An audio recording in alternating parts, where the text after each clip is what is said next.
जय हिंद दोस्तों, मैं अरविंद शर्मा, अमेरिका क्लासेज उदयपुर। बच्चों, जो टॉपिक चल रहा था वो क्या चल रहा था? Database management system. Third video है।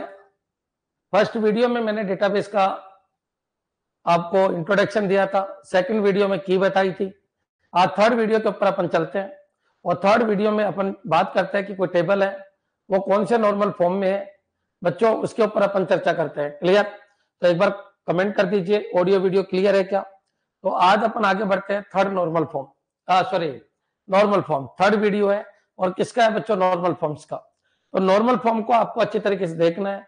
नॉर्मलाइजेशन क्या होता है उसको आपको अच्छी तरीके से समझना है। First normal form, second normal form, third normal form, fourth normal form को कैसे चेक करते हैं, एफडी क्या होती है बच्चों, कैंडिडेट की क्या होती है, सुपर की क्या होती है, प्राइम एट्रीब्यूट क्या होता है, नॉन प्राइम एट्रीब्यूट क्या होते हैं, ये सारी चर्चा आज अपन को करनी है। क्लियर? चलिए स्टार्ट करते हैं। तो बच्चों, जितने भी मैंने पॉइंट बताए, क्या क्या मेरे को चर्चा करनी है एक बार लिख देता हूं मैं। क्लियर? और उसी के थ्रू अपन आगे बढ़ेंगे। सबसे पहले तो आपके दिमाग में आना चाहिए कि नॉर्मलाइजेशन क्या होता है। नॉर्मलाइजेशन क्या होता है? क्लियर? दूसरा पॉइंट है नॉर्मल फॉर्म क्या होती है। नॉर्मल फॉर्म क्या होती है ये आपके क्लियर होना चाहिए। अच्छा, तीसरा पॉइंट है बच्चों कैंडिडेट की और सुपर की कैसे निकालते हैं। बच्चों, प्राइम एट्रीब्यूट क्या होगा और नॉन प्राइम एट्रीब्यूट क्या होगा ये अपन को देखना है। और बच्चों, एफडी क्या होती है और कौन सी एफडी कौन सी नॉर्मल फॉर्म में है, कौन सी एफडी कौन सी नॉर्मल फॉर्म में है। बच्चों क्लियर? कौन सी एफडी कौन सी एफडी कौन सी एफडी कौन सी नॉर्मल फॉर्म में है, कौन सी नॉर्मल फॉर्म में है, कौन सी नॉर्मल फॉर्म में है। क्लियर? ये अपन को चर्चा करनी है। नॉर्मल फॉर्म के अंदर है, क्लियर फॉर्म में है बच्चों। क्लियर? इनकी बातें अपन करेंगे। याद रखिए नॉर्मलाइजेशन क्या होता है, सबसे पहले चर्चा ये होगी। दूसरा, नॉर्मल फॉर्म कितनी होती है बच्चों। अगर एफडी क्या होती है, एफडी है तो उससे सी के और एस के निकालना। बच्चों, प्राइम एट्रीब्यूट निकालना। पीए का मतलब क्या होता है? तो पीए का मतलब प्राइम एट्रीब्यूट होता है। एट्रीब्यूट क्या होता है मैंने खूब पढ़ा रखा आपको। नो, एनपीए का मतलब होता है नॉन प्राइम एट्रीब्यूट। बच्चों, non prime attribute, non prime attribute, ये पॉइंट आपके क्लियर होने चाहिए। चलिए आगे बढ़ते हैं, अपन एक एक चीज को समझने की कोशिश करेंगे। हो सकता है आज क्लास थोड़ी बड़ी चले जाए, लेकिन पेशेंस रखना है। क्लियर? क्लियर है बच्चों? अगर आपको नॉलेज है तो आप बोलते रहिएगा साथ साथ में। अगर आपको नॉलेज नहीं है तो कोई दिक्कत नहीं है, आप शांति से सुनिएगा। कमेंट बाद में करना। कल अपन इसके क्वेश्चन लेंगे, किसके? न्यूमेरिकल क्वेश्चन, किसके? नॉर्मलाइजेशन और कीज से रिलेटेड। क्लियर? चलिए स्टार्ट करते हैं बच्चों। सबसे पहला क्वेश्चन है कि सर नॉर्मलाइजेशन क्या होता है। तो नॉर्मलाइजेशन क्या होता है बच्चों? क्लियर? तो नॉर्मलाइजेशन का पता चल रहा है कि नॉर्मल करना है। कोई टेबल है बच्चों, उसमें रिडंडेंसी बहुत ज्यादा है बच्चों, उसमें डुप्लीकेशन बहुत ज्यादा है। एक टेबल है तो याद रखिए उसके अंदर रिपीटेशन बहुत है, वेस्टेज ऑफ मेमोरी बहुत है, इतने ज्यादा रिपीटेशन है जिसकी कोई हद नहीं है। तो बच्चों अपन क्या करें, एक बड़ी टेबल को दो छोटी टेबल में तोड़ देते हैं। बच्चों याद रखिए, चलो तोड़ भी दिया तो क्यों तोड़ा, अपने आप से क्वेश्चन पूछिए। अपने आप से क्वेश्चन पूछ के ये बताइए कि तोड़ा भी है तो क्यों तोड़ा है। समझो बच्चों, नॉर्मलाइजेशन करना इसका मतलब यह है कोई बड़ी टेबल है और उसमें बार बार रिपीटेशन, एक ही चीज 5, 10 बार, 15 बार आ रही है बच्चों, इतने ज्यादा रिपीटेशन है, तो उस बड़ी टेबल को अपन छोटी छोटी 2 टेबल में तोड़ देंगे, 3 में तोड़ देंगे बच्चों। क्लियर? और अगर छोटी छोटी टेबल है और कोई बिना मतलब के छोटी छोटी टेबल बना रखी है, इससे अच्छा बड़ी टेबल बनाने से काम हो जाता है। तो बच्चों छोटी छोटी टेबल से भी अपन बड़ी टेबल बना सकते हैं। तो कुल मिला के ये है कि नॉर्मलाइजेशन का मतलब बस इतना सा है कि आपको रिडंडेंसी हटानी है, आपको रिपीटेशन को हटाना है, आपको डुप्लीकेशन को हटाना है। तो अगर बड़ी टेबल में डुप्लीकेशन है तो छोटी छोटी में तोड़ दो, और छोटी टेबल एक्स्ट्रा बन रही है, फालतू बन रही है, तो उनको मर्ज करके एक बड़ी टेबल बना लो। बच्चों मेरे हिसाब से क्लियर हो गया होगा। तो नॉर्मलाइजेशन एक प्रोसेस है। अगर कोई आपसे पूछे कि सर टेक्निकल डेफिनेशन दे दीजिए, तो नॉर्मलाइजेशन एक प्रोसेस है। नॉर्मलाइजेशन एक प्रोसेस है। Normalisation is a process. बच्चों क्लियर? प्रोसेस है। अच्छा, क्या प्रोसेस है, क्या करता है ये प्रोसेस? करता है गुरुजी, डुप्लीकेशन को हटाता है। To remove redundancy and duplication, redundancy and duplication. बच्चों क्लियर? यही डेफिनेशन है, समझने की कोशिश कीजिए।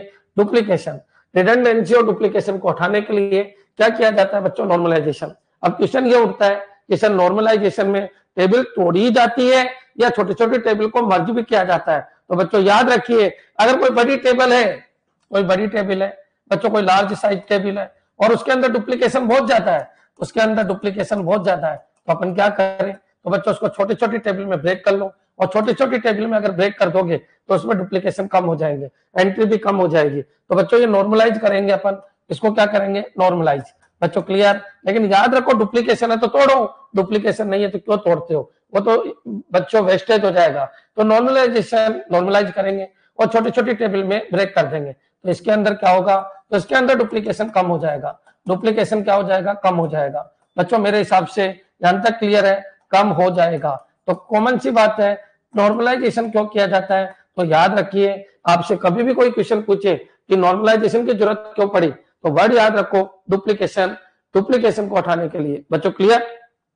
चलिए अब क्वेश्चन ये उठता है कि सर देखिए कोई बच्चा अगर नोट्स नहीं बनाता, याद रखना आपका एग्जाम अभी नहीं हो रहा, सितंबर अक्टूबर में जाके होगा प्रोग्रामर का जो एग्जाम है। तो अगर आप नोट्स नहीं बना रहे, मैं तो 2.5 महीने में कोर्स कंप्लीट करा दूंगा बच्चों, फिर एमसीक्यू सीरीज चलती रहेगी। अपने नोट्स खुद बनाना, दूसरे के नोट्स से पढ़ना बंद करो। ये इतिहास गवाह है, जो दूसरों के नोट्स से पढ़ता है वो मूर्ख होता है और उसकी नौकरी कभी नहीं लगती है, कभी नहीं लगती है। दूसरे की फीलिंग्स को आप कैसे समझ सकते हो, उसके मन में क्या ज्वार बाटे उमड़ रहे वो तुम कैसे समझ सकते हो। अपने नोट्स खुद बनाओ, कहीं पर कोई प्रॉब्लम आए तो दूसरे दिन आके पूछ लो, खत्म। लाइव क्लासेस का मतलब ही यही है कि बाकी रिकॉर्ड तो मैंने कर रखा है, तो लाइव क्लासेस का फायदा यह है कि अगर कोई दिक्कत आए तो दूसरे दिन क्लास खत्म होने के बाद जो मैं 5 मिनट देता हूं उसमें आप मेरे से पूछ लो कि सर ये चीज समझा दीजिए, क्लियर है। लेकिन पढ़ के आइए। कोई तीसरे वीडियो पे आ गया तो फर्स्ट और सेकंड जरूर देख के आइए, तीसरा वीडियो डायरेक्ट समझ में नहीं आएगा, क्योंकि मैं इस दुनिया का एकमात्र इस तरीके का टीचर हूं जो बच्चों लिंकिंग से पढ़ाता हूं। अगर फर्स्ट सेकंड आएगा तो थर्ड आएगा, और थर्ड आएगा तो फोर्थ आएगा। बच्चों बीच में कभी भी कुछ समझ में नहीं आएगा, इसलिए फर्स्ट वीडियो से देख के आना। चलिए आगे बढ़ते हैं। तो लार्ज में अगर डुप्लीकेशन ज्यादा है तो छोटे छोटे बना दो, और छोटे छोटे में अगर डुप्लीकेशन ज्यादा हो रहा है तो उसको लार्ज बना दो। तो बच्चों दोनों तरीके से नॉर्मलाइजेशन किया जाता है। अरे बच्चों कोई अगर आपसे पूछे कि डुप्लीकेशन डुप्लीकेशन डुप्लीकेशन को हटाने के लिए क्या किया जाता है, अच्छा रिडंडेंसी को कम करने के लिए क्या किया जाता है, ठोक दो कि नॉर्मलाइजेशन किया जाता है। बच्चों क्लियर? एक एग्जांपल देता हूं और उसको समझना। बच्चों मान लीजिए मैं यहां पर कुछ डेटा लिख रहा हूं, उस डेटा को समझना। बच्चों एक एग्जांपल ले रहा हूं, बस ऐसे ही मैंने यहां लिखा ए बी और सी। बच्चों क्लियर? यहां पर एबीसी लिख दिया मैंने। अब बच्चों यहां पर होता क्या है, यहां पर लिखा 1 2 3, यहां पर 1 2 3 और यहां पर 4 लिखा। यहां पर बच्चों x x x और यहां पर क्या लिखा y, और बच्चों यहां पर k k, यहां पर k k k और यहां पर क्या लिख दिया बच्चों मैंने, यहां पर भी k लिख दिया। बच्चों क्लियर?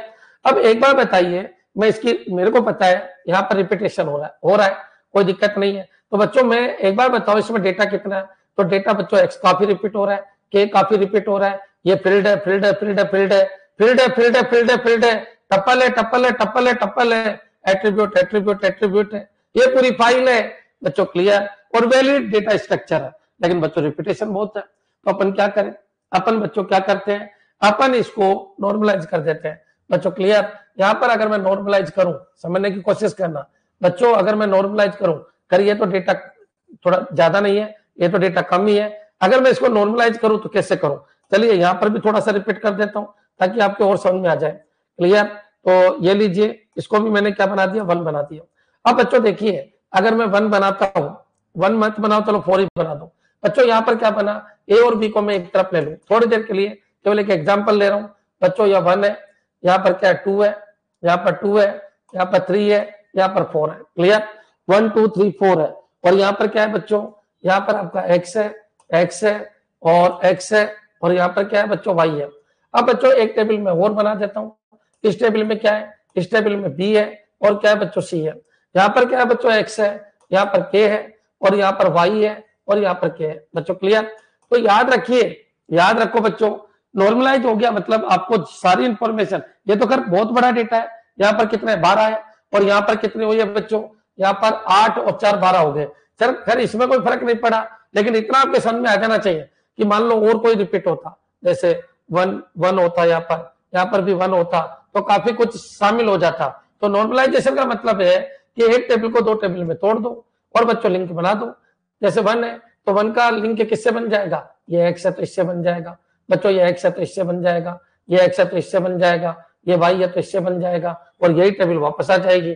तो यही तरीका है नॉर्मलाइजेशन करने का। अब कॉमन सी बात है, यहाँ तो कम नहीं हुआ क्योंकि यहाँ एंट्री कितनी थी 12, और यहाँ पर भी एंट्री अगर देखें अपन तो बच्चों 2 2 4 2 6 2 8 8 2 10 2 12 है। लेकिन बच्चों ये तो चलो एग्जाम्पल सेट नहीं हुआ, कोई ढंग का एग्जाम्पल अपन से नहीं बन पाया। लेकिन अगर मैं इसको एक्स ले लूं थोड़ी देर के लिए, इसको भी मैं क्या ले लूं, एक्स ले लूं। अब देखो बच्चों, अब सही ढंग से नॉर्मलाइजेशन हो जाएगा। अगर मैं इसको 4x कर दूं, क्या कर दूं बच्चों, 4x। अब आप खुद सोचो, 4x कर दूं तो बच्चों आप बताइए, ये पूरा गायब हो जाएगा। अब बच्चों देखिए डेटा थोड़ा कम हो गया बच्चों, कितना हो गया 8 और 2 10 हो गया।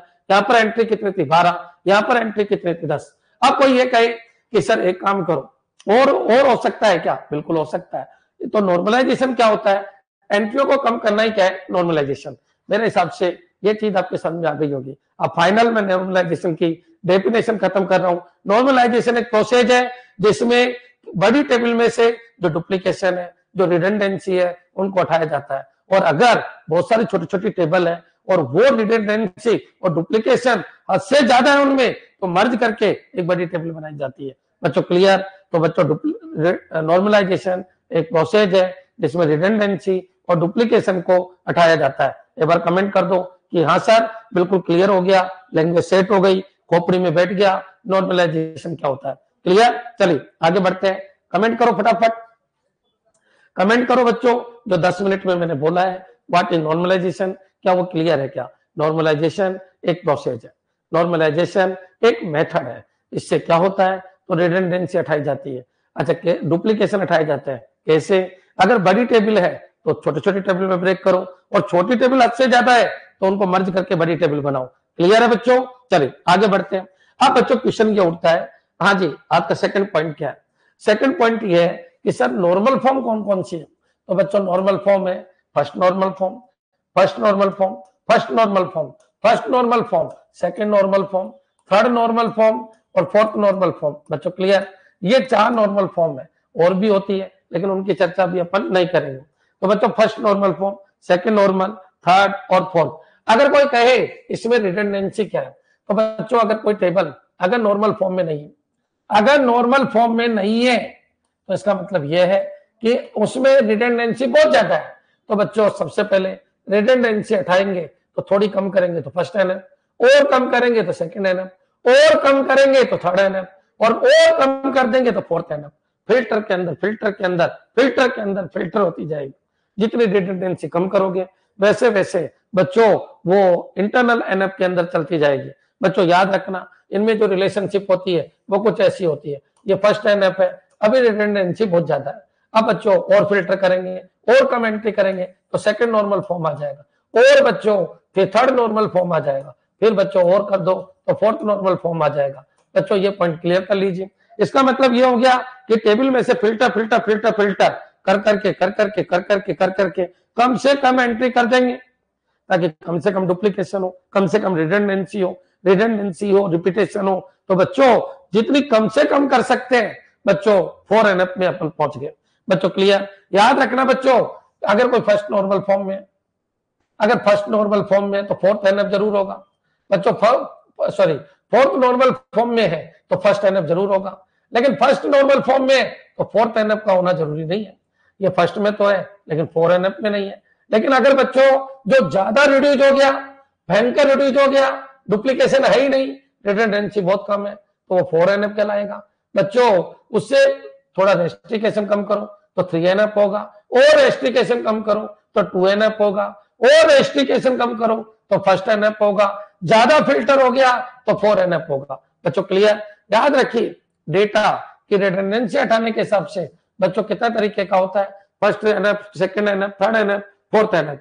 कोई अगर आपसे पूछे कि बच्चों फर्स्ट नॉर्मल फॉर्म है, सेकंड है, थर्ड है, फोर्थ है, कैसे चेक करेंगे? 10 मिनट बाद सब पता चल जाएगा। लेकिन इतना आपके दिमाग में आ जाना चाहिए, यदि यदि यदि यदि कोई टेबल या फिर रिलेशन या कोई रिलेशन फोर्थ नॉर्मल फॉर्म में है, फोर्थ एनएफ के अंदर है, फोर्थ एनएफ के अंदर है, इसका मतलब वो मोस्ट फिल्टर्ड के अंदर है, तो उसमें रिडंडेंसी बहुत कम होगी।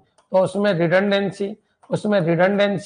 रिडंडेंसी या डुप्लीकेशन डुप्लीकेशन बहुत कम होगा। डुप्लीकेशन बच्चों, डुप्लीकेशन बहुत कम होगा। बच्चों क्लियर? याद रखना, मैं एक एक एग्जांपल दूंगा, जबरदस्त तरीके के दूंगा, डुप्लीकेशन बहुत कम होगा। बच्चों क्लियर? याद रखिए, इसमें डुप्लीकेशन सबसे कम होगा। तो 4NF में अगर कोई टेबल है तो उसमें डुप्लीकेशन सबसे कम होगा। ये पॉइंट आपके दिमाग में आ जाना चाहिए। अगर कोई 4NF में तो फर्स्ट NF में जरूर होगा। बच्चों 4NF में तो 3NF में होगा। 3NF में तो बच्चों याद रखिए 2NF में होगा। याद रखो बच्चों, अगर कोई कह दे कि कोई FD है वो 4NF में है तो वो फर्स्ट NF में जरूर होगी। बच्चों सभी 4NF वाली टेबल, क्योंकि ये इतनी ज्यादा फिल्टर है जिसकी कोई हद नहीं। छोटी से छोटी टेबल बन गई, बड़ी से बड़ी टेबल। सबसे बड़ी टेबल थी, फिल्टर क्या और छोटी हो गई, और टुकड़ों में थोड़ा और छोटी, और छोटी, अब उससे ज्यादा नहीं हो सकता, तो वो 4NF है। बच्चों यहां तक क्लियर? यदि कोई टेबल या रिलेशन फोर्थ नॉर्मल फॉर्म के अंदर है तो उसमें रिडंडेंसी और डुप्लीकेशन बहुत कम होगा। बच्चों क्लियर? यहां तक भी आपके सामने आ जाना चाहिए। अब क्वेश्चन ये उठता है कि सब चेक कैसे करें कि कौन सी FD किसके अंदर है। बच्चों एक चीज और याद रखो, FD क्या होता है ये पॉइंट भी आपको समझना होगा। बच्चों अगर मैं ये लिखता हूं ABCD, इस टेबल को गौर से देखना, ABCD ये आपकी टेबल है। बच्चों एक चीज बताइए, यहाँ पर क्या होता है, बहुत सारी FDs बनती है। मैंने लिखा 1 2 3 4। बच्चों यहाँ X, यहाँ पर Y, यहाँ पर X, यहाँ पर क्या है Y। बच्चों XY, और यहाँ पर बच्चों में क्या कर दूं Z, यहाँ पर क्या कर दूं Z, यहाँ पर कर दूं मैं P, और यहाँ पर क्या कर दूं मैं Q। क्लियर? अब बच्चों मैं एक और कंसेप्ट लेता हूं, समझना।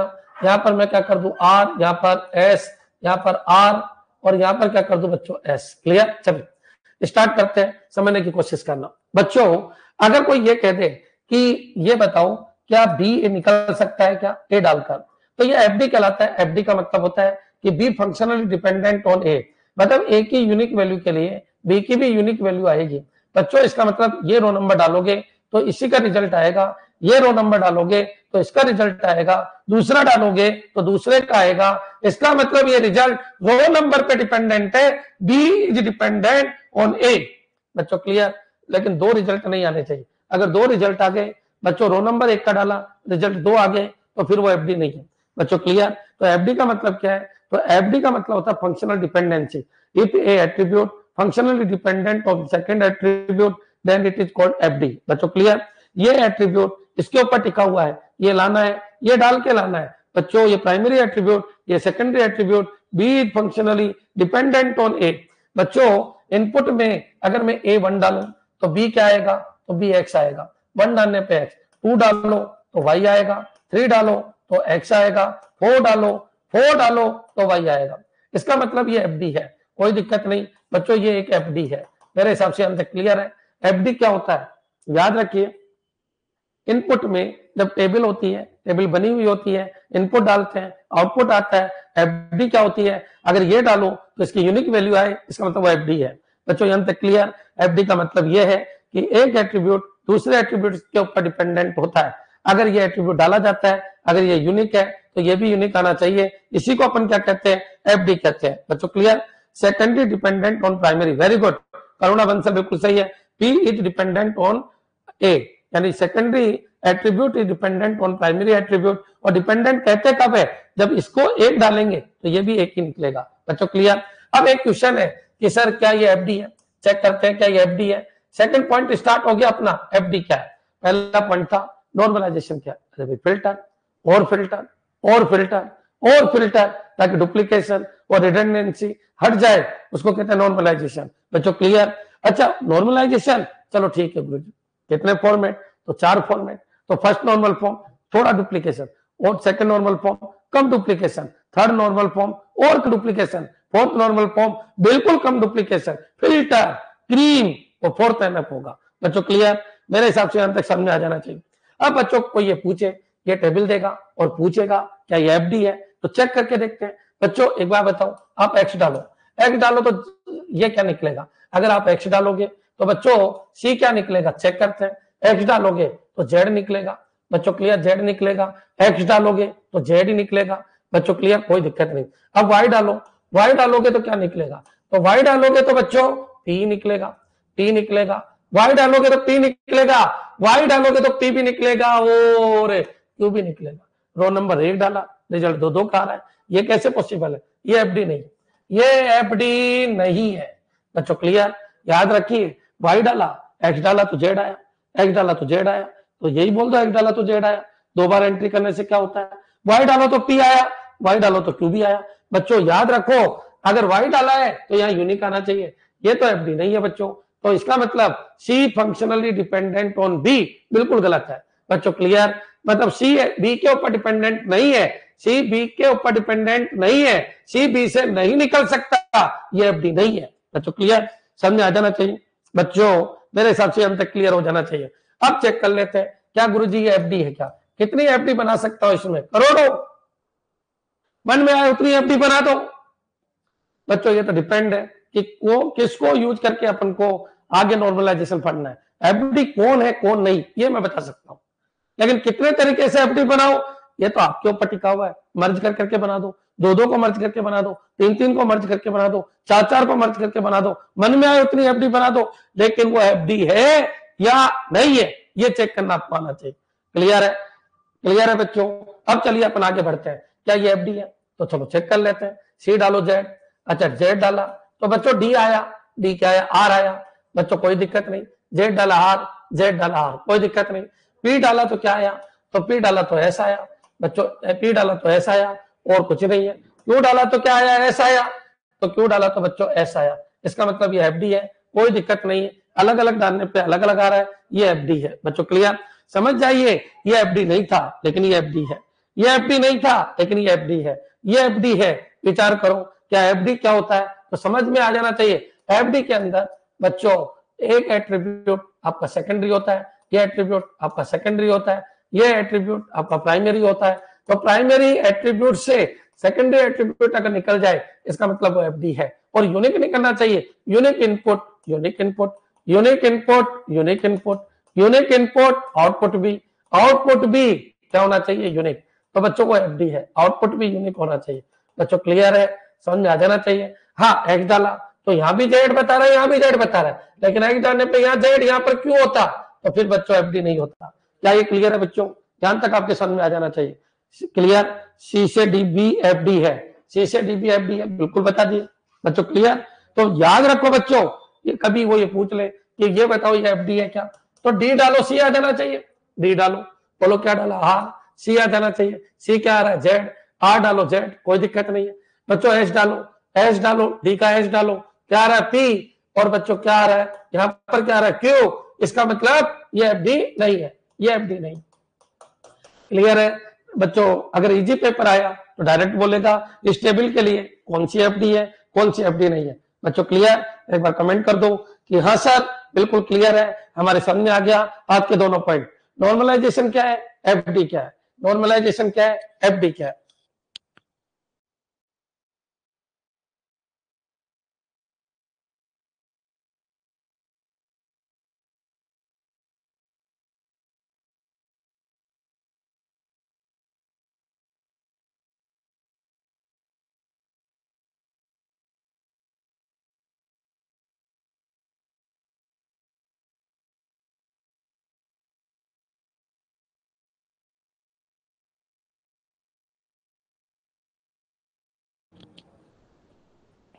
लगता है सुनील आप पढ़ के नहीं आए।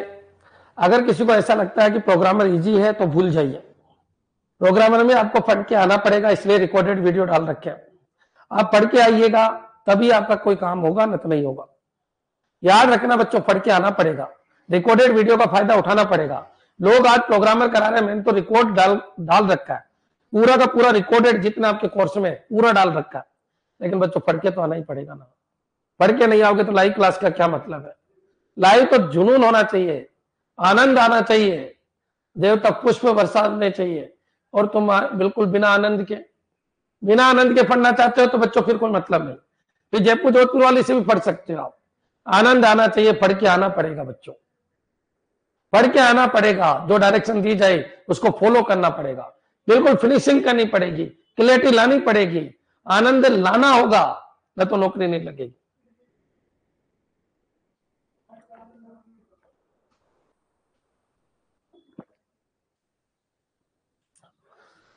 आउटपुट में मल्टी वैल्यू एट्रीब्यूट नहीं होना चाहिए। वेरी गुड, एक एग्जांपल और दे देता हूं।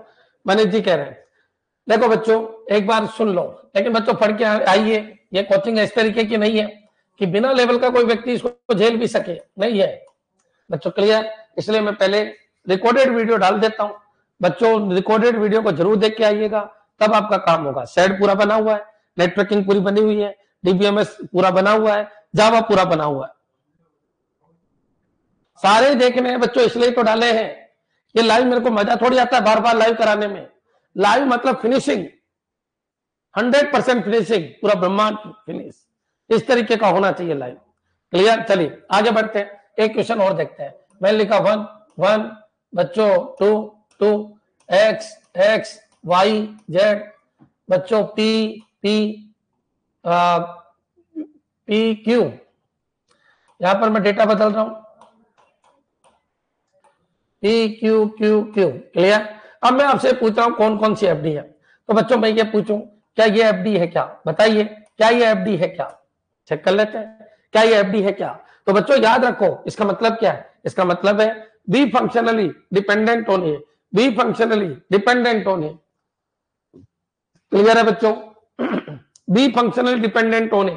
तो बच्चों याद रखो जब ये यूनिक डालोगे तो आउटपुट भी यूनिक आना चाहिए। 1 डाला बच्चों क्या आया, x आया, यहां से भी x, यहां से भी x। बच्चों 2 डाला तो क्या आया, y आया और z आया, इसका मतलब दो आ गए, इसका मतलब ये एफडी नहीं है।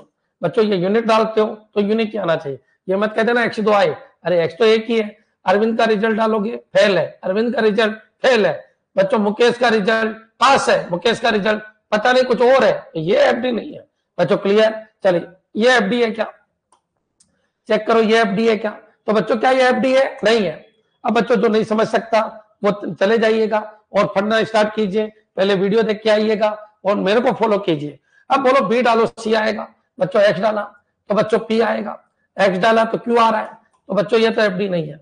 बच्चों वाई डालो, वाई डालो तो क्या आ रहा है, क्यू, वाई डालो तो क्यू आ रहा है, कोई दिक्कत नहीं। जे डालो तो क्यू आ रहा है। बच्चों एफडी तो यही नहीं है, ये एफडी नहीं है, मेरे हिसाब से क्लियर हो जाना चाहिए। अब बच्चों सी डालो, सी क्या ये एफडी है क्या, क्या ये एफडी है क्या, चेक कर लेते हैं। कितनी एफडी है, बहुत सारी, करोड़ों एफडी बना सकता हूं मैं इसमें से, करोड़ों तो नहीं बनेगी खैर, लेकिन तुम चाहो जितनी एफडी बना सकते हो। बोलो बी डालो सी आएगा, ये तो हो ही गया। चलिए आगे बढ़ते हैं अपन, ए डालो सी, ए डालो और सी आएगा, क्या ये एफडी है, तो चेक कर लेते हैं क्या ये एफडी है क्या। बोलो 1 डालो, अब देखो ऐसे टाइम वेस्ट हो जाता है, जब पढ़ के नहीं आते हो ऐसे टाइम वेस्ट हो जाता है। 1 डालो क्या आएगा एक्स, 1 डालो क्या आएगा एक्स, सॉरी 1 डालो सी है ना बच्चों, सी है तो 1 डालो क्या आएगा पी, बच्चों 1 डालो क्या आएगा क्यू, तो इसका मतलब ये भी एफडी नहीं है, क्योंकि 1 डालने पे पी 1 डालने पे क्यू। अब लेकिन क्या ये एफडी है कि ए और बी मिला के डालो सी आ जाएगा, क्या ये एफडी है। तो बोलो 1x डालो, 1 और x डालो, 1x डालो तो 1x पे क्या आ रहा है पी, बच्चों 1x पे पी, 1x पे क्यू, तो बच्चों ये तो गलत है क्योंकि दो आउटपुट आ रहे हैं, ये भी एफडी नहीं है। बच्चों ए सी डालो, ए सी मिला के डालो क्या आना चाहिए बी, क्या ये एफडी है। तो ए सी बोलो 1p, 1p पे क्या आ रहा है बी, क्या आ रहा है x। बच्चों 1q, 1q, 1q पे क्या आ रहा है, 1q पे भी क्या आ रहा है x। बच्चों 2q, 2q बिल्कुल अलग ही है, 2q, 2q, 2q पे क्या आ रहा है, 2q पे क्या आ रहा है y, और बच्चों 2q, 2q पे क्या आ रहा है z। बच्चों 2q पे z, ये भी एफडी नहीं है बच्चों, ये भी एफडी नहीं है बच्चों, क्लियर। समझ जाओ ये एफडी नहीं, ये एफडी नहीं, ये एफडी नहीं, वो एफडी नहीं, समझ जाइए इस टेबल के हिसाब से समझने की कोशिश करो। बच्चों ये एफडी है नहीं, क्या ये एफडी है, ये क्या एफडी है नहीं, क्या ये एफडी है नहीं, बच्चों क्या ये एफडी है नहीं, क्लियर है। समझ जाओ क्या दिक्कत आ रही है बच्चों, क्या ये एफडी है नहीं, बच्चों क्या ये एफडी है नहीं। तो सर कोई एक एफडी बना ही दो ना फिर, चलो ठीक है बना देते हैं। एसी को देखो 1p, 1q, 2q, 2q, AC, AC से भी नहीं बनेगा क्योंकि 2q पे y और z आ रहा है, क्लियर। चलिए आगे बढ़ते हैं, अपन कोई और लॉजिक लेते हैं। बच्चों एक काम करो, बीसी ले लिया क्या अपन ने, बीसी, बीसी नहीं लिया तो बीसी से देखो, बीसी से देखो एक बार, बीसी तो बच्चों बीसी से ए आ रहा है क्या, चेक कर लेते हैं। तो बीसी क्या है बच्चों एक्सपी, एक्सपी से क्या आ रहा है 1, बच्चों एक्सक्यू, एक्सक्यू से क्या आ रहा है बच्चों 1, वाई क्यू, वाई क्यू से क्या आ रहा है बच्चों 1, 2, और बच्चों जेड क्यू से क्या आ रहा है बच्चों 2, इसका मतलब यूनिक आ रहा है, ये एफडी है, ये एफडी है बच्चों, क्लियर। तो इस तरीके से आपको समझना है, ये एफडी नहीं है, ये एफडी नहीं है, ये एफडी नहीं है, ये एफडी नहीं है, ये एफडी नहीं है बच्चों, क्लियर। अब मैं इसकी टेक्निकल डेफिनेशन दे देता हूं, जहां तक क्लियर। चलिए आगे बढ़ते हैं, मैंने पहले पढ़ा रखा है, डाल रखा है इस कोचिंग में, ऑलरेडी कोई भी एग्जाम है सबका कोर्स पहले से ही कंप्लीट है, तो फिर लाइव क्यों कराते हो सर? फिनिशिंग देने के लिए। इसलिए डीबी एक सब्जेक्ट में इसलिए उठाता हूं क्योंकि बच्चे सारे सब्जेक्ट नहीं पढ़ पाएंगे, क्योंकि सारे सब्जेक्ट तो ऑलरेडी पढ़ा रखे हैं, तो बच्चों में फिनिशिंग दे रहा हूं और 2.5 महीने में पूरी फिनिशिंग दे दूंगा, इसलिए आप पूरी डीबीएमएस को पहले कंप्लीट कर लो। क्लियर है? क्या कह रहा हूं मैं, जो बोल रहा हूं वो समझ में आ रहा है तुम्हारे? मैं चाहता तो 3-3 घंटे भी करा देता और 1 महीने में कोर्स करा देता, लेकिन मैं चाहता हूं पहले से जो रिकॉर्डेड है उसको देख के आओ और फिनिशिंग लाइव के अंदर कर लो कंप्लीट। डीबीएमएस से स्टार्ट किया, बिल्कुल डीबीएमएस से स्टार्ट किया है। प्रोग्रामर में जाना, डीबीएमएस पढ़ा हुआ है। कंप्यूटर टीचर में जाना, डीबीएमएस पढ़ा हुआ है। यूपी के अंदर जाना, डीबीएमएस पढ़ा हुआ है। बीपीएससी वाले बीपीएससी में जाना, डीबीएमएस पढ़ा हुआ है। देखिए एंटिटी और रिलेशन में क्या डिफरेंस है, एक क्वेश्चन है। देखो बच्चों, एंटिटी और रिलेशन अलग अलग पार्ट में अलग अलग कहते हैं। ईआर मॉडल में क्लास को एंटिटी कहते हैं और बच्चों टेबुलर कंसेप्ट में उसको रिलेशन कहते हैं। क्लियर? विवेक सिंह समझ में आ गया? एक ही चीज के अलग अलग नाम है। जावा में उसी को क्लास कह देते हैं, जावा में उसी को क्लास कह देते हैं। ईआर मॉडल में उसको एंटिटी कहते हैं बच्चों। रिलेशनल डेटाबेस मैनेजमेंट सिस्टम में उसको अपन रिलेशन कह देते हैं। क्लियर है? एक चीज के आधार नाम है। अरविंद सर या अरविंद सर है, गांव में मेरे को बना कहते हैं। क्लियर है बच्चों? तो याद रखिए, अलग अलग जगह अलग अलग नाम हो सकते हैं, फर्क हर जगह एक ही चीज है, समझ जाइए।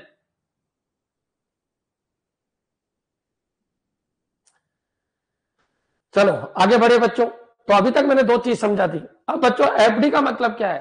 तो फंक्शनल डिपेंडेंसी का मतलब यह है कि secondary attribute is functionally dependent on first attribute. इसका मतलब क्या है? तो इसका मतलब है कि जब फर्स्ट एट्रीब्यूट इनपुट में डाला जाए तो उसके करस्पॉन्डिंग सेकेंड इनपुट आउटपुट के अंदर सेकेंडरी जो एट्रीब्यूट है वो आउटपुट में यूनिक वैल्यू दे। क्लियर? तो बच्चों में यहां लिख देता हूं कि एफडी का मतलब क्या है। तो एफडी का मतलब है, एफडी की डेफिनेशन है, इधर primary attribute, primary attribute, primary attribute, primary attribute, और इधर कौन सा है बच्चों? Secondary attribute. पहला पॉइंट तो ये क्लियर कर लीजिए, सेकेंडरी एट्रीब्यूट। क्लियर है? तो बच्चों एफडी क्या होती है? तो एफडी का मतलब है, FD means secondary attribute is functionally dependent on primary attribute. FD means FD means FD means FD means FD means secondary attribute, secondary attribute, secondary attribute, secondary attribute, attribute, secondary attribute, क्या word बोला? Secondary attribute, attribute, functionally dependent, functionally dependent, functionally dependent, dependent, dependent, dependent on primary की, primary attribute, primary attribute बच्चों। Clear? Primary attribute means इसका मतलब क्या है? तो इसका मतलब है, if we put the unique value of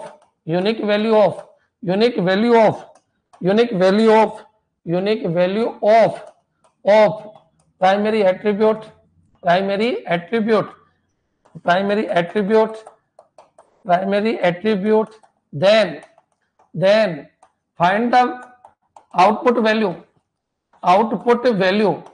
uniquely बच्चों। क्लियर? ये वर्ड याद रखना, ये इसकी डेफिनेशन है बच्चों। क्लियर? चलिए आगे बढ़ते हैं, मेरे हिसाब से क्लियर हो गया होगा। अब चलो बच्चों अपन बात करते हैं तीसरे पॉइंट की। अब तक क्या बताया? नॉर्मलाइजेशन। अरे भाई नॉर्मल हो जाओ, नॉर्मल करो, डुप्लीकेशन हटाओ, रिपीटेशन हटाओ, टेबल को सही करो, नॉर्मलाइजेशन करो, टेबल में से रिपीटेशन को हटाओ, डुप्लीकेशन को हटाओ। अब बच्चों डुप्लीकेशन ये सब सही है। अब मैंने क्या बोला? एफडी। तो किसी टेबल में अगर एक एट्रीब्यूट को इनपुट में डाले तो उसके करस्पॉन्डिंग सेकंड एट्रीब्यूट अगर यूनिकली आ जाए, इसका मतलब वो उस टेबल की एफडी है। क्या ये clear? Non prime attribute depend on prime attribute, ये क्या चीज है प्रिंसी? हाँ ये बोलो, secondary attribute dependent on primary attribute. Clear है? प्रिंसिपल लैंग्वेज ही गलत है। नॉन प्राइम एट्रीब्यूट क्या होता है? Attribute depend on prime attribute, गलत है बच्चों। नॉन प्राइम क्या है? प्राइमरी सेकेंडरी जरूर है। प्राइम और नॉन प्राइम तो चीज ही अलग हो गई। प्राइम और नॉन प्राइम तो चीज ही अलग हो गई। प्राइमरी फर्स्ट, प्राथमिक और द्वितीयक, प्राइम अलग चीज है, प्राइमरी अलग है, सेकेंडरी, प्राइमरी सेकेंडरी अलग है। क्लियर? चलिए आगे बढ़ते हैं। अब बच्चों क्वेश्चन उठता है अपना, चलिए आज थोड़ी स्पीड कम रही। अब बच्चों क्वेश्चन उठता है कि सर कोई टेबल है, ये ले लीजिए कोई टेबल है, आप बताओ सर इसमें ये फर्स्ट नॉर्मल फॉर्म में है क्या? ये टेबल है, यहां पर लिखा मैंने ए। बच्चों इस टेबल को मैं थोड़ा सा ऐसे बना देता हूं, समझना बच्चों, 18 में इनको, और इसको समझना, और आपसे मैं चारों नॉर्मल फॉर्म के कंसेप्ट समझा रहा हूं। बच्चों ये क्वेश्चन आया कि मान लो ये रो नंबर है, ये रो नंबर है, रो नंबर है, और यहाँ पर क्या है? सब्जेक्ट है। बच्चों क्लियर? सब्जेक्ट है। यहाँ पर रो नंबर 1 है, यहाँ पर 2 है, यहाँ सब्जेक्ट सी और सी प्लस प्लस है, और यहाँ पर क्या है बच्चों? जावा है। अब एक बार बताइए क्या ये एफडी बन सकता है? जो सब्जेक्ट है और यहाँ पर रोल नंबर है, क्या ये एफडी है? चेक कीजिए। तो बच्चों याद रखना ये एफडी है ही नहीं। क्यों? क्योंकि रोल नंबर 1 डालो या 2 सब्जेक्ट आएंगे। बच्चों सब्जेक्ट में भी 2 आएंगे, ये एफडी नहीं है। क्या ये एफडी है? ये एफडी नहीं है, क्योंकि इसके करस्पॉन्डिंग यूनिक वैल्यू नहीं आ रही, सी नहीं आ रही, सी और सी प्लस प्लस आ रहा है। इसका मतलब याद रखो ये एफडी नहीं है, और एफडी नहीं है, एफडी लिखी नहीं जा सकती, तो याद रखना वो फर्स्ट नॉर्मल फॉर्म नहीं है। बच्चों फर्स्ट नॉर्मल फॉर्म का मतलब यह है एफडी लिखी जा सके, एफडी लिखी जा सके, किसी टेबल की एफडी लिखी जा सके। बच्चों या फिर ऐसे बोलो कि जो फील्ड एलिमेंट है, इसका फील्ड ये फील्ड एलिमेंट यूनिक होना चाहिए, मल्टी वैल्यूड नहीं होना चाहिए। Field should be unique, field should be uniquely. बच्चों क्लियर? Not multi valued. बच्चों क्लियर? तो अगर मैं ये बोलूं कि फर्स्ट नॉर्मल फॉर्म का मतलब क्या है? The value of field, the value of field is unique. बच्चों क्लियर? यूनिक। बच्चों क्लियर है? या फिर ये बोलिए field value is atomic, field value is atomic. बच्चों क्या होनी चाहिए? एटॉमिक होनी चाहिए, एक होनी चाहिए। या फिर ये बोलिए, अरे ये बोलो चाहे ये बोलो चाहे ये बोलो, समझदार के लिए सारा काफी है। या फिर ये बोलना चाहिए field value should not be multi valued, field value should not be, field value should not be नहीं होनी चाहिए, should not be multi valued. बच्चों क्लियर? तो ये पॉइंट आपके दिमाग में होने चाहिए। बच्चों ये फर्स्ट नॉर्मल फॉर्म है, तो गुरुजी क्या ये फर्स्ट नॉर्मल फॉर्म में नहीं है? क्या इसकी एफडी लिख सकता हूं? नहीं लिख सकता। बच्चों अगर एफडी है, अगर कहीं एफडी लिखी हुई है, यदि किसी टेबल की एफडी है, यदि किसी टेबल की एफडी लिखी है, तो वो फर्स्ट नॉर्मल फॉर्म में जरूर होगी। लिखी है तो फर्स्ट नॉर्मल फॉर्म में जरूर होगी, एनएफ में जरूर होगी। बच्चों क्लियर? क्योंकि एफडी है तो लिखी है, जरूर होगी। बच्चों क्लियर? अगर कोई ये कह दे, एक बार एक क्वेश्चन है कि किसी टेबल की एक एफडी है, तो बताइए वो टेबल किस में जरूर होगी? First normal form. अरे एफडी है, इसका मतलब एक डालो एक आएगा, और एक डालो एक आएगा, इसका मतलब एफडी है। और एफडी है तो बच्चों मल्टी वैल्यूड एट्रीब्यूट नहीं है, और एफडी है तो फर्स्ट नॉर्मल फॉर्म। सब लिंक है, समझने की कोशिश करो। जब तुम समझोगे तो समझ में आएगा, और नहीं समझोगे तो नहीं समझ में आएगा। अच्छा एफडी है, इसका मतलब एक डालो एक आएगा। एफडी है, मैं लिख देता हूं, बहुत सारे लोग हैं, अगर मैं बोलूं एफडी है तो एक डालो, एक इनपुट, वन इनपुट के करस्पॉन्डिंग वन आउटपुट आएगा। बच्चों क्लियर? अगर एफडी है तो वन इनपुट के करस्पॉन्डिंग वन आउटपुट आएगा, और वन आउटपुट आएगा तो मल्टी वैल्यूड नहीं है। बच्चों मल्टी वैल्यूड नहीं है। बच्चों क्लियर? याद रखिए मल्टी वैल्यूड नहीं है, और मल्टी वैल्यूड नहीं है इसका मतलब फर्स्ट नॉर्मल फॉर्म है। बच्चों क्लियर? याद रखना अगर मल्टी वैल्यूड नहीं है तो फर्स्ट नॉर्मल फॉर्म होती है। यानी कहने का मतलब यदि एफडी है, यदि किसी टेबल की एफडी है, एफडी है तो टेबल फर्स्ट नॉर्मल फॉर्म में, फर्स्ट नॉर्मल फॉर्म में एनएफ में है। बच्चों क्लियर? ये पॉइंट क्लियर हो जाना चाहिए। हाँ जी, यहां तक क्लियर बच्चों? अब चलिए अपन आगे बढ़ते हैं। तो गुरुजी यहाँ तो मल्टी वैल्यूड था, हाँ मल्टी वैल्यूड था, मल्टी वैल्यूड था, कोई दिक्कत नहीं। तो इसका मतलब फर्स्ट नॉर्मल फॉर्म में नहीं है। क्या ये टेबल फर्स्ट नॉर्मल फॉर्म में नहीं है? ये फर्स्ट नॉर्मल फॉर्म में नहीं है, क्योंकि 1 डालते ही बच्चों सी भी आ रहा है और सी प्लस भी आ रहा है, ये फर्स्ट नॉर्मल फॉर्म में नहीं है। क्लियर? अगर मैं आपसे पूछूं, ध्यान से देखना, मैंने यहाँ पर लिखा रो नंबर, यहाँ पर रो नंबर, और यहाँ पर क्या लिख दिया? सब्जेक्ट। बच्चों क्लियर? या रो नंबर 1 या सी, यहाँ पर 1 या सी प्लस, यहाँ पर 2, यहाँ पर क्या? जावा। क्या ये टेबल फर्स्ट नॉर्मल फॉर्म में? तो 1 डालो, रो नंबर डालो, रो नंबर डालिए, रो नंबर डालो बच्चों। बच्चों क्लियर? अब बताओ क्या ये टेबल फर्स्ट नॉर्मल फॉर्म में? तो इस एफडी के लिए एक फर्स्ट नॉर्मल फॉर्म में 1 डालो बच्चों, सी भी आएगा, सी प्लस भी आएगा, इसका मतलब ये फर्स्ट नॉर्मल फॉर्म में नहीं है। बच्चों क्लियर? मेरे हिसाब से क्लियर हो जाना चाहिए। बच्चों याद रखो कौन फर्स्ट नॉर्मल फॉर्म में है, कौन फर्स्ट नॉर्मल फॉर्म में नहीं है। तो चेक कर लो, इधर 1 डालो तो इधर 1 आना चाहिए, तो फर्स्ट नॉर्मल फॉर्म में है ना, तो नहीं।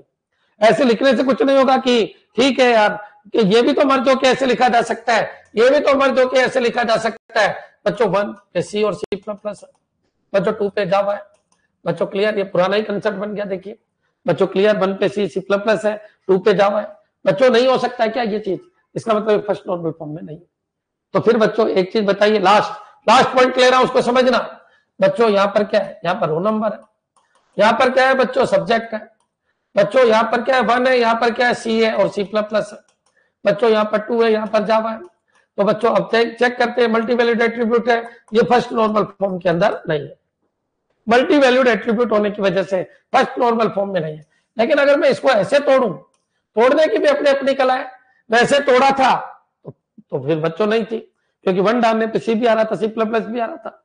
लेकिन अगर मैं इसको ऐसे तोड़ूं कि रो नंबर है, यहाँ पर सब्जेक्ट है 1, यहाँ पर सब्जेक्ट क्या कर दूं? 2।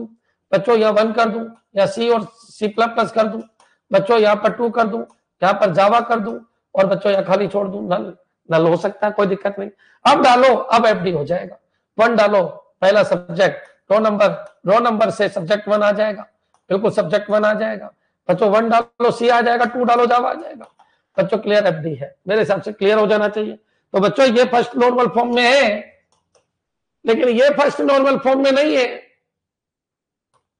नॉर्मल फॉर्म में नहीं है। क्लियर? समझ में आ जाना चाहिए। एक बार कमेंट कर दो कि हाँ सर फर्स्ट नॉर्मल फॉर्म तक कोई दिक्कत नहीं। क्लियर है? हाँ जी, कमेंट चाहिए सब बच्चों के कि सर फर्स्ट नॉर्मल फॉर्म बिल्कुल क्लियर है, कोई दिक्कत नहीं है। एफडी समझ में आ गई, नॉर्मलाइजेशन क्यों किया ये समझ में आ गया। टेबल से कैसे पता करेंगे कि फर्स्ट नॉर्मल फॉर्म में है या नहीं है? तो टेबल को देख लो और डेटा एफडी के अकॉर्डिंग अपन को चेक करना है। बच्चों अगर एफडी दे रखी है तो हमेशा फर्स्ट नॉर्मल फॉर्म में होता है, अगर एफडी दे रखी है तो फर्स्ट नॉर्मल फॉर्म में हमेशा रहता है। क्लियर? बिल्कुल क्लियरिटी हो जानी चाहिए, 100% क्लियर हो जाना चाहिए। पहले पढ़ा रखा है, भयंकर तरीके से पढ़ा रखा है, उनको देख के आइएगा, फिनिशिंग देने का काम मेरा है। क्लियर? चलिए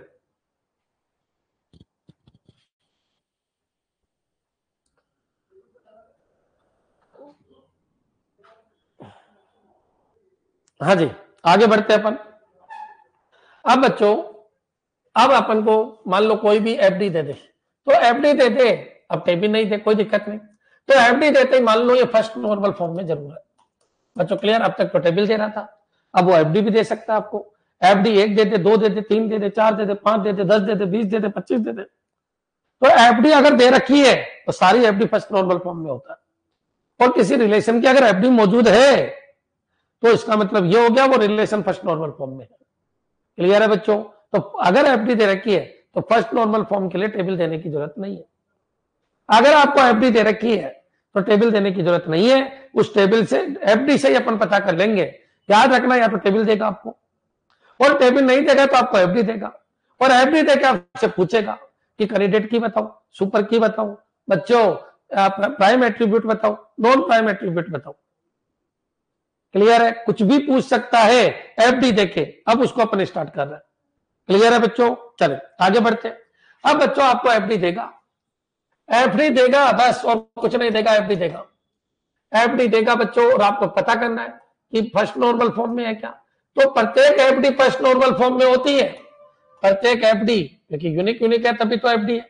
तो प्रत्येक एफडी फर्स्ट नॉर्मल फॉर्म में होती है, एनएफ में होती है, ये याद रखना बच्चों, होती है। तो अब क्या चेक करना है? तो अब आपको चेक करना है, क्या चेक करना है? तो आपको चेक करना है सेकंड एनएफ चेक करना है, थर्ड एनएफ चेक करना है, फोर्थ एनएफ चेक करना है। बच्चों क्लियर? तो बच्चों ये कैसे चेक करें गुरुजी?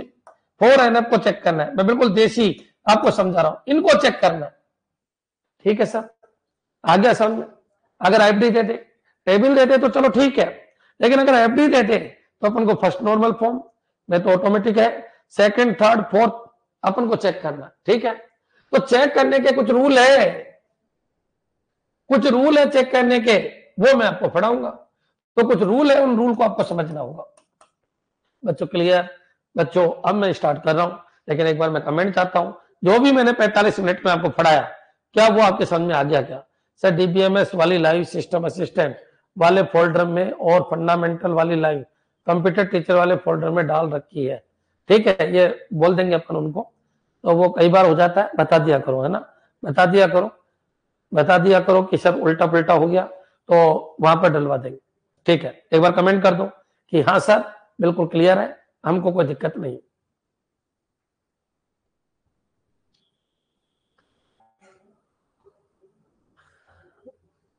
भाई फर्स्ट एनएफ तो है, सारे एफडी फर्स्ट एनएफ है, सारे एफडी फर्स्ट एनएफ है, तो second NF third NF fourth NF में कौन होगा कौन नहीं होगा, इसके लिए रूल है।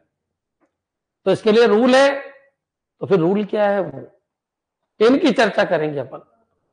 वो रूल क्या है जो चेक करे कि एफडी कौन सी नॉर्मल फॉर्म में।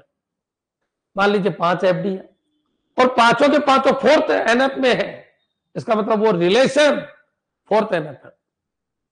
बच्चों याद रखना, अगर 5 में से 4 ही 4 एनएफ में है और एक 3 एनएफ में ही रह गया, तो बच्चों रिलेशन फिर 3 एनएफ में रहा। एक तो रिलेशन किसमें है, एक एफडी किसमें है, इन दोनों की चर्चा करेंगे। क्लियर है?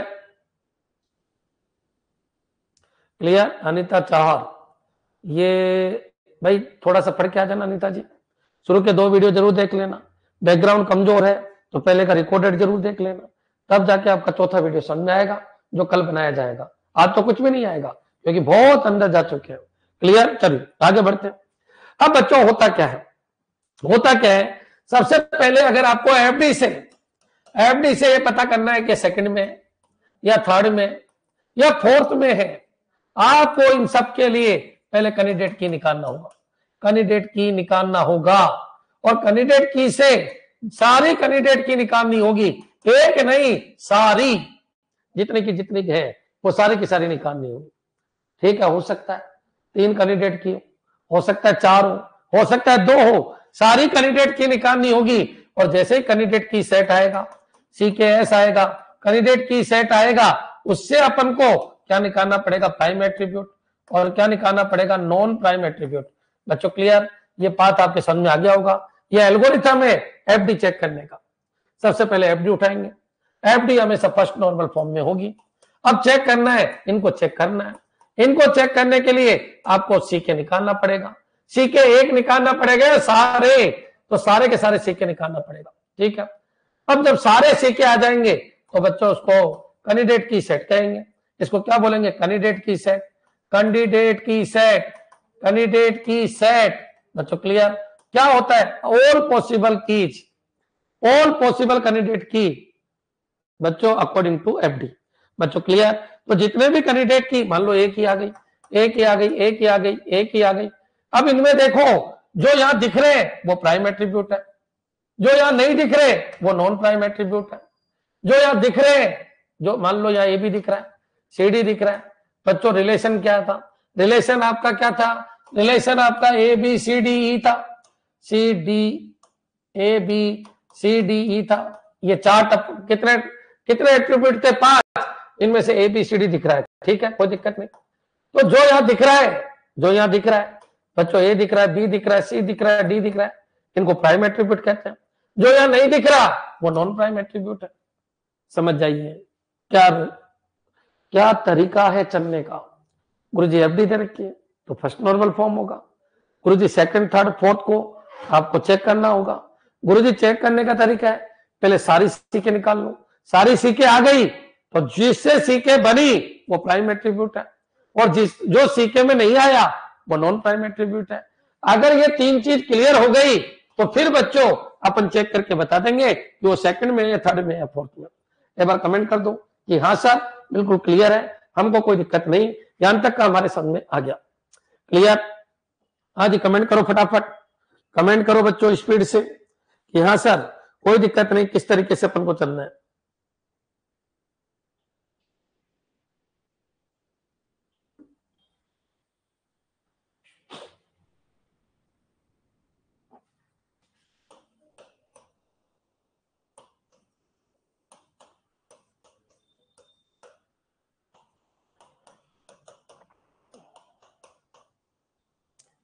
क्लियर बच्चों?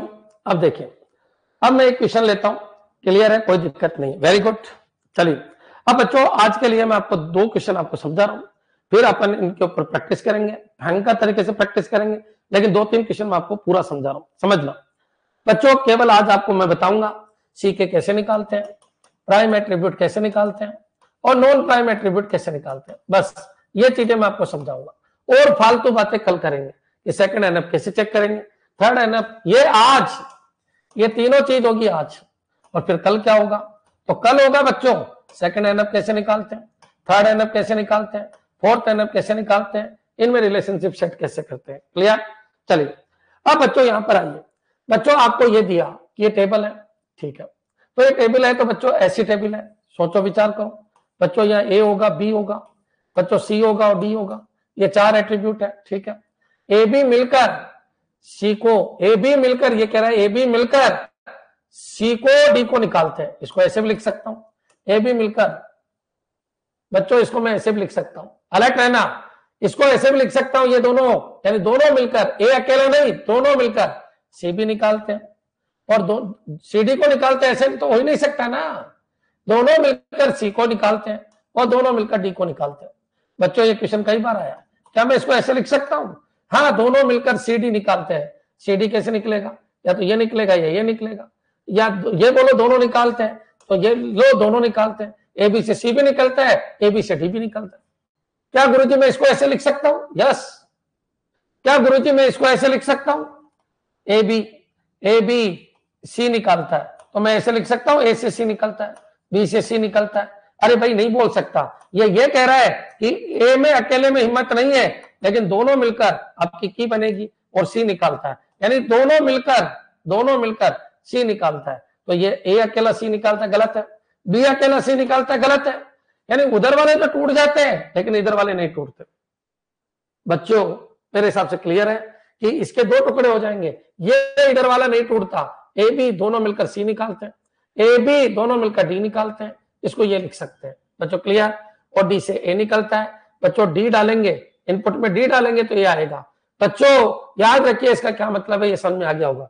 ए बी मिलकर सी निकालते हैं, ए बी मिलकर डी निकालते हैं, बच्चों डी से ए निकल जाता है। बच्चों क्लियर? इस क्वेश्चन को मैं यहां पर ले रहा हूं, समझने की कोशिश करूं मैं क्या कह रहा हूं, क्या ये वैलिड है? ये इनवैलिड है, इनवैलिड है। क्या मैं इसको ऐसे लिख सकता हूं? क्या इसको मैं ऐसे लिख सकता हूं?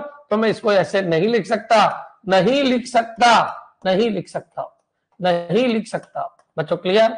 ये पॉइंट आपके दिमाग में होना चाहिए, ठीक है, कोई दिक्कत नहीं। क्या मैं इसको ऐसे लिख सकता हूं? आप एक बार बताइए, आप एक बार बताओ, क्या मैं इसको ऐसे लिख सकता हूं? ए बी से सी डी, तो क्या मैं इसको ऐसे लिख सकता हूं? ए बी मिलकर सी निकालते हैं और ए बी मिलकर डी निकालते हैं। बच्चों बिल्कुल इसको मैं लिख सकता हूं। एक पॉइंट और खत्म, किसको लिख सकता हूं, किसको नहीं लिख सकता?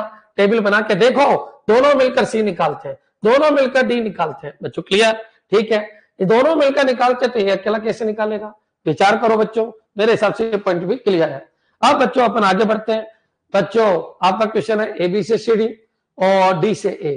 क्लियर? ए बी से सी डी और डी से ए।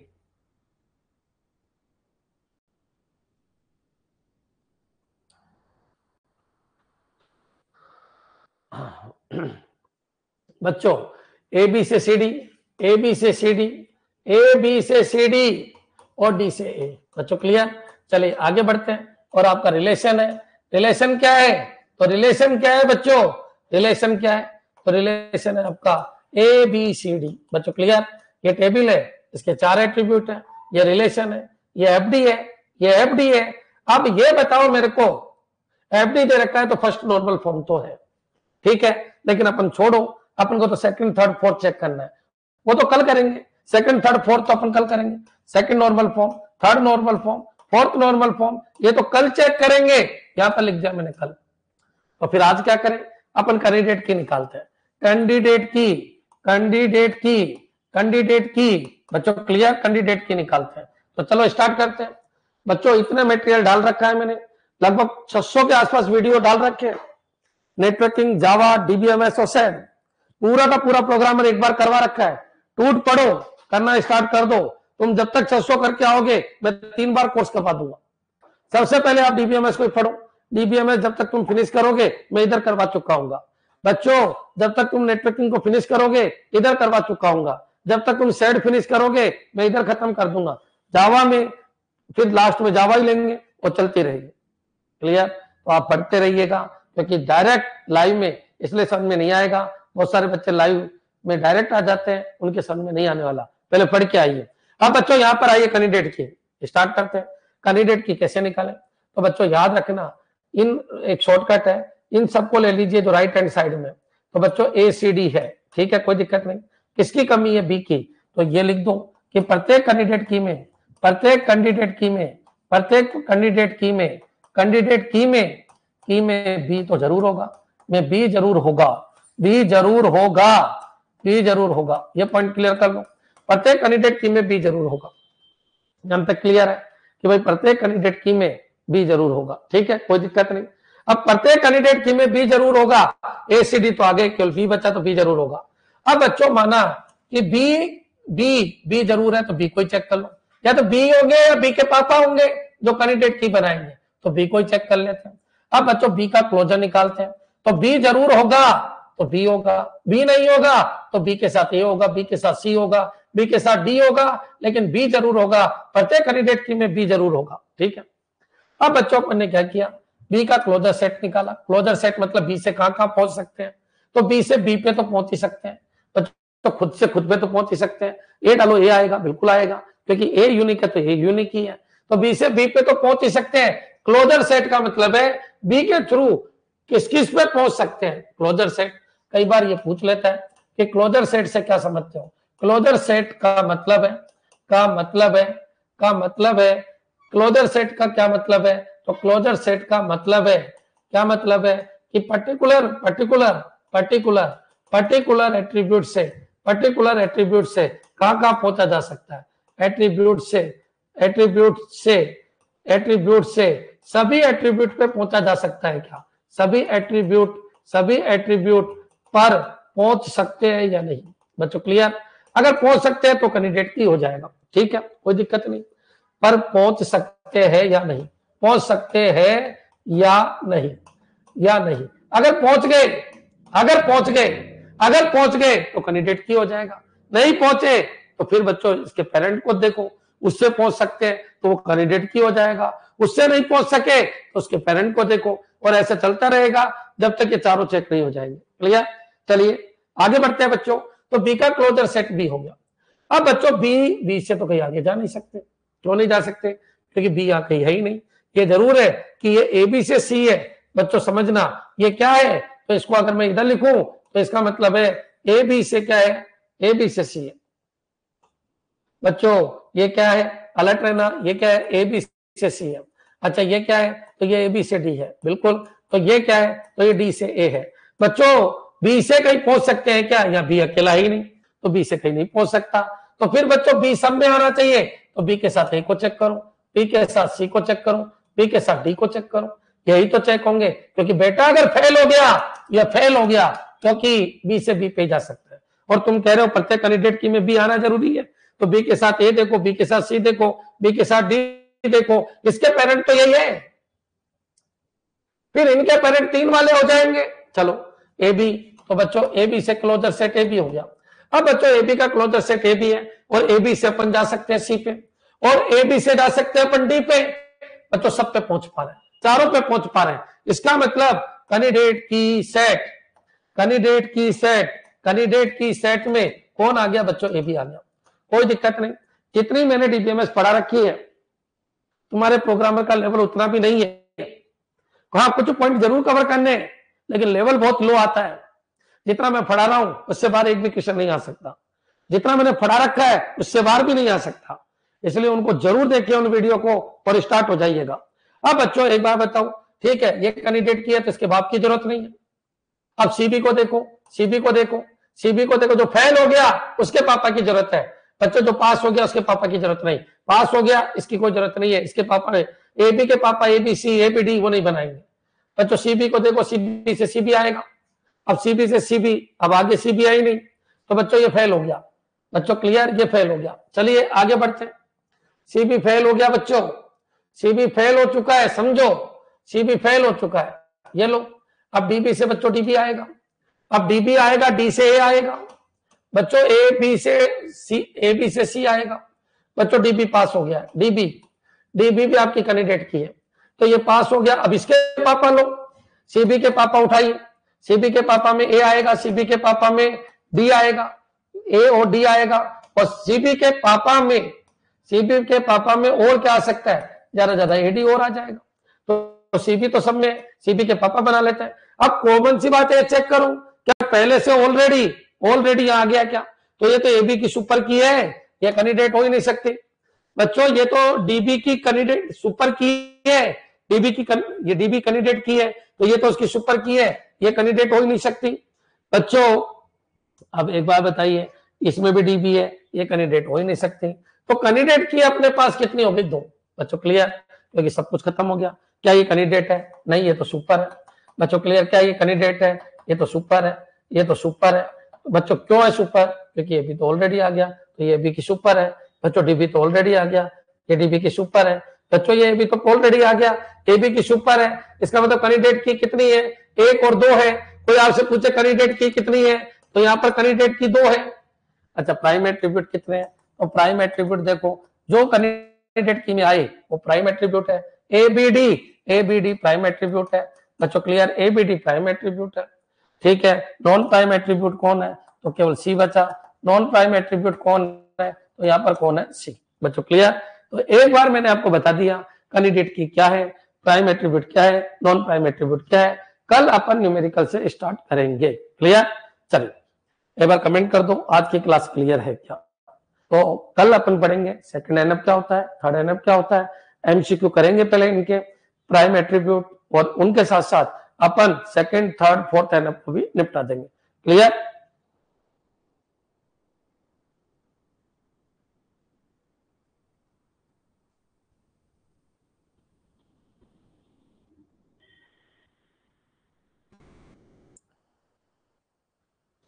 क्लियर है बच्चों।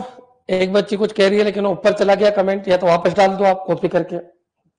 देखो आप सब में से 215-16 बच्चे हैं, और आप सब नौकरी लग सकते हो। 215 के 215 इस कोचिंग से हो सकते हैं, क्योंकि कोचिंग का लेवल बहुत जबरदस्त तरीके का है। नॉर्मल कोचिंग है ही नहीं, नॉर्मल कोचिंग है ही नहीं, नहीं मिलेगी आपको। यूट्यूब पे ढूंढ लेना, ऐसी कोचिंग नहीं मिलेगी आपको। क्लियर, तो बच्चों अगर तुम पूरे के पूरे नौकरी लगना चाहते हो तो उसका एक ही तरीका है, जो मैंने रिकॉर्डेड कर रखे हैं उसको जरूर देख के आइएगा।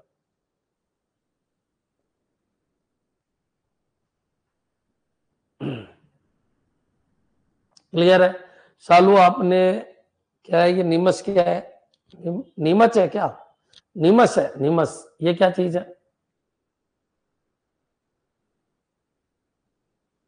क्लास का टाइम तो 6 बजे ही रहेगा बच्चों। मेरे 7 बजे ऑफलाइन बैच आता है, लास्ट बैच है ना, वो भी लेट हो जाता है, 7:15 तक स्टार्ट हो पाता है। तो याद रखो, थोड़ा सा पढ़ के आओ, सबकी जॉब लगेगी इस कोचिंग से। आइए 1000+ आइए बनने वाले हैं।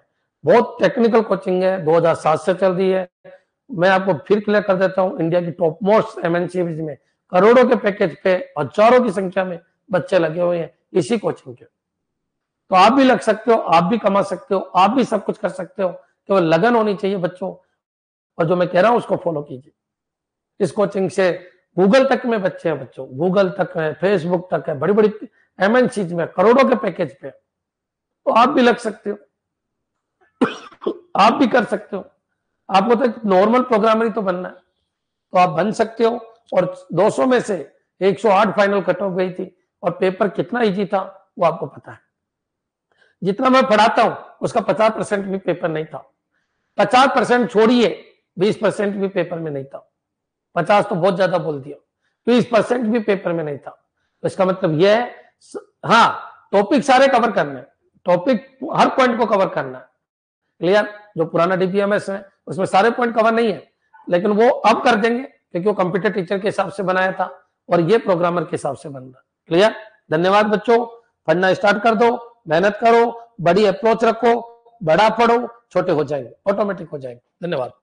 और बच्चों जिनके कंप्यूटर फंडामेंटल नहीं आ रहा है, प्रोग्रामर को छोड़कर, प्रोग्रामर वाले ग्रुप को छोड़कर कंप्यूटर फंडामेंटल नहीं आ रहा है तो उनको मैं बोल देता हूं। ठीक है, धन्यवाद। जो बच्चे कह रहे थे ना, क्या कह रहे थे, सिस्टम असिस्टेंट में डीबीएम में डाल दिया और उधर प्रोग्राम में डाल दिया, उसको तो मैं सही करवा देता हूं अभी।